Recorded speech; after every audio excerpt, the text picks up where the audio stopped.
What's up, guys? Welcome back to my channel. Today's video, we're going to be talking about tech burnout.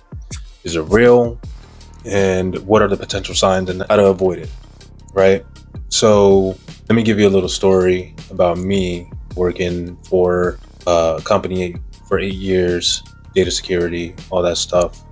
Started there as a web developer on the marketing team, managing their website, server management, understanding that piece. And after a couple years of just doing that, I actually wanted to learn software development. So the answer to that was join the QA team, learn the ins and outs of some of the products that they currently have, and immerse myself into understanding the software development lifecycle. And that's exactly what I did. I was working as a QA engineer and also a web developer, right?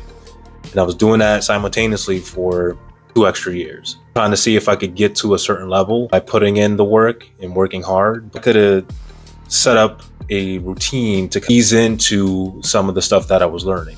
You have to set boundaries for a lot of these things. I was burnt out. Like, I didn't really love what I was doing. I thought it was mundane. I actually wanted to jump into something else. And once I became a software engineer, I just hated it. I hated writing code. I had to really take a step back and really figure out exactly what I wanted to do in life. My advice to you guys is don't push yourself too hard to where you're gonna hate coding or doing whatever you have to do in tech. If you're starting to feel burnout, you're starting to feel anxious about doing the job that you loved to do before, the first thing you could do is create time blocks. Create a calendar time block, guys. Do at least 4 hours of deep work. You focus on exactly what you need to do. If you're working on a particular feature, if you're fixing bugs, list out the bugs or the feature that you want to focus on and focus on that for at least 2 to 4 hours, right? No interruptions. You just focus on that one task until it's done. Even if it's not done in the 2 to 4 hours, cut it off. It's okay that you get to it the next day. If you really need to get this done, then what you need to do is, after that 2 to 4 hour span, take a break.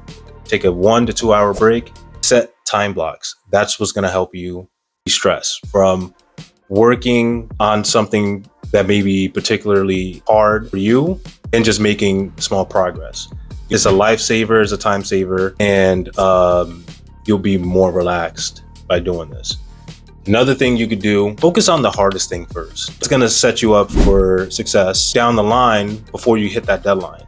Whenever I get a project, I look at what the project scope of it, understand exactly what the requirements are. Then from there, I would look at what's the hardest thing that I could focus on right now. Use that, right? Focus on those requirements first. Build out the hardest part in terms of like back-end infrastructure, the front-end infrastructure, do some testing, then figure out what's the second hardest, and then go through that tier list. Once you get through that tier list, it's gonna be way easier for you to get things done. You'll get that done a lot faster and you'll be a lot more stress-free. Third thing that helps me is going to the gym, or at least go outside, take a walk. That's definitely has helped me chill out. And also, like, if I'm stuck on a problem, I have a brand new mindset in terms of how I'm going to solve it. So definitely, to avoid burnout, do that. Try to incorporate that into your work routine and make it a habit. Start as a beginner, 3 days a week. You have to get as much rest as possible. Then as your body gets acclimated to like workouts, then you could probably do like 3 days on, 1 day off, right? And there's a lot of different workout programs that you could do to create your schedule around that. So definitely look into that. Another thing I think that's very important is to take time off.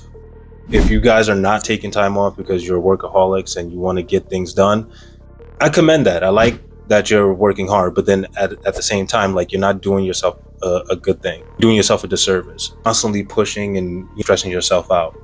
If you're not listening to your body and you're ignoring the signs, you will figure out real quick what's going on and you will burn out. So at least take a Friday off. You could even take a 4-day week, right? Definitely take vacations. Don't just work throughout the entire year unless you have a goal or something that you want to accomplish.